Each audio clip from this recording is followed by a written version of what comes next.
Amadou Ba à l'attaque pour l'élection présidentielle bu ñu sukkandikoo ci Les Échos moo joxe xabaar bi wax ni le chef de l'État son excellence président Macky Sall daal dina nag jébbal ay service am ki nga xam ne moo di premier ministre am di Amadou Ba nekk itam candidat bu coalition Benno Bokk Yaakaar sàkku coom nag mu dugal ci commission bi ñu teg muy commission bi ñuy wàllum campagne bi ci coalition Benno Bokk Yaakaar nga xam ne président Moustapha Niasse moo koy jiite ànd ci itam ak yeneen ci ay présidents yoo xam ne dañoo jiite ay institutions ci réewum Sénégal te nekk ci coalition Benno Bokk Yaakaar commission boobu nag nee ñu kon bokk na ci président assemblée nationale di Amadou Mame Diop ak ki nga xam ne moo di président conseil économique social et environnemental di Abdoulaye Daouda Diallo ak président bu haut conseil des collectivités territoriales di Soxna Aminata Mbengue Ndiaye ñooñu daal ñëpp kon président Macky Sall kon daal di leen di dugal ci commission boobu moom nag kilifa réew mi lan mooy doon ab rôle am ci commission bi leeraluñu ko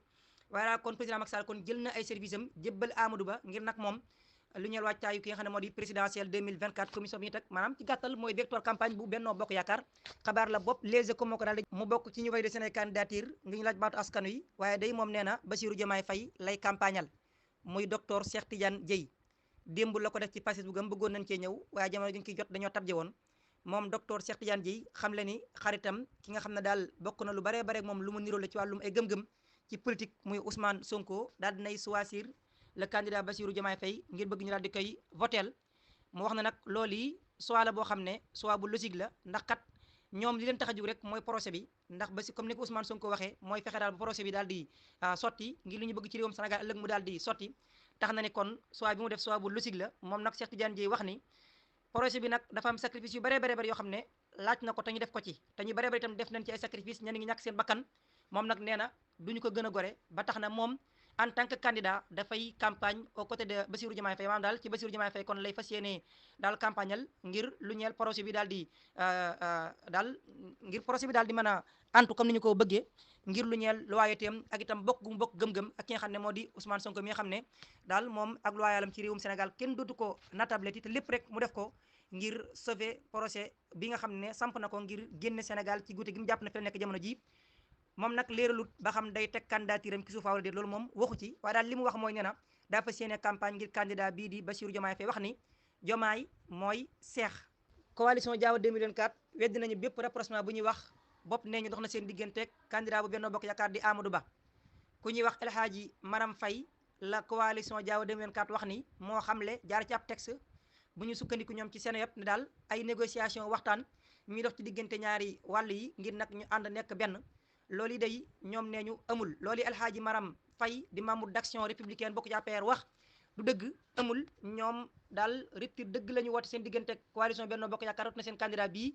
ñoom daal nekkuñu ci logique gu continuité déedéet texte bi ñu bind daal nee ñu loolu amul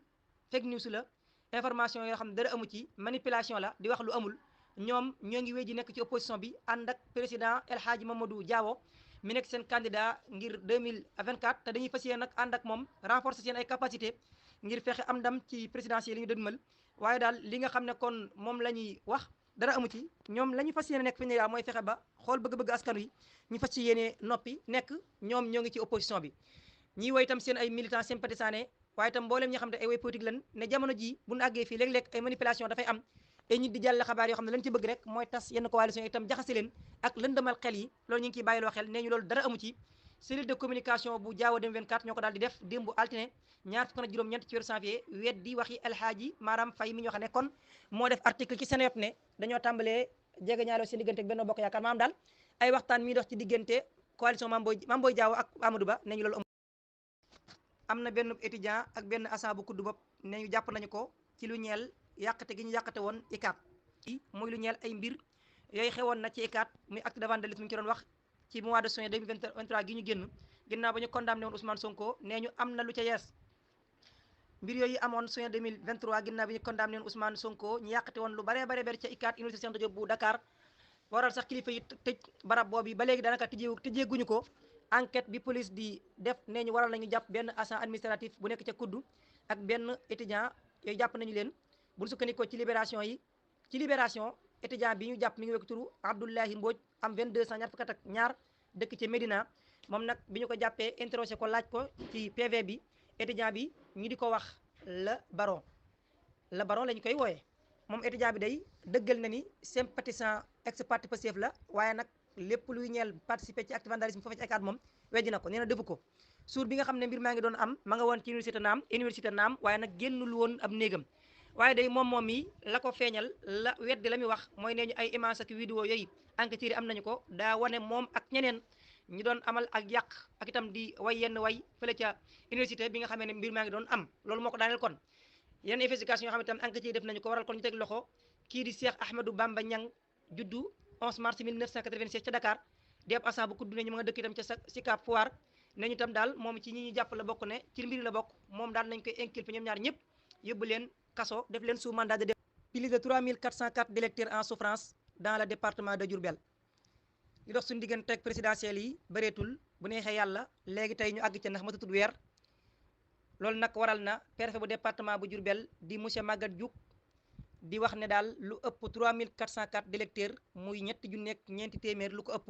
ci 4 d'électeurs ñi ngi ci département bu Diourbel seen ay borom jël siwuñu ko ba léegi ci département bu Diourbel moom préfet bu département bi di xam le ni ñoom jot nañu toll ci 7525 4 d'électeurs muy juróom-ñaari ju nekk juróomi téeméer ak ñaar fukk ak juróom ba bi muy def déclaration bi daal nee na li nga xam ne jot nañu ko jox seen ay borom yu jël si ko toll na ci 4037 muy ñeenti ju nekk fanweer ak juróom-ñaar des na 3488 daanaka lu jege ñetti junni ak juróomi téeméer ndax ñetti junni la ak ñeenti téeméer ak juróom-ñett fukk ak juróom-ñett ci ay carte yoo xam ne ba léegi ma nga fa jël seeguñu ko moom sëñ wala bokk monsieur Diouk mi nga xam ne kon mooy préfet bu département bu Diourbel loolu nag mi ngi ko xam ne jaara ci entretien boo xam ne seqoon na ko ak waa APS Assane léegi ci département bu Diourbel moom préfet bu département bi di xam le ni ñoom jot nañu toll ci 7525 carte d'électeur muy juróom-ñaari ju nekk juróomi téeméer ak ñaar fukk ak juróom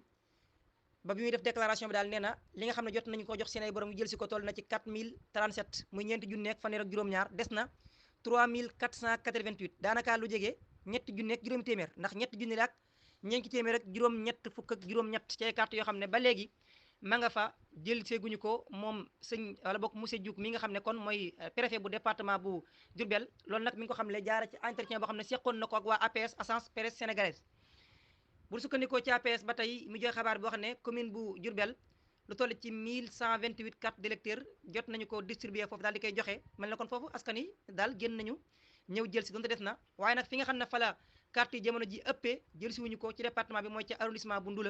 Ndula loolu nag waral préfet bi kon di woo population yi ñu gaaw ñëw récupérer seen ay carte yi leen mën a may ngir ñu mën a amal seen devoir civique maanaam daal bu élection yi jotee ñu dem wote ji carte yi nag jëli gi day wéy fii ba daal bu ñu waree amal élection yi ci minuit maanaam daal bu ne suba la ñu war a amal élection yi ci minuit suba kon ci la ñu koy dakkal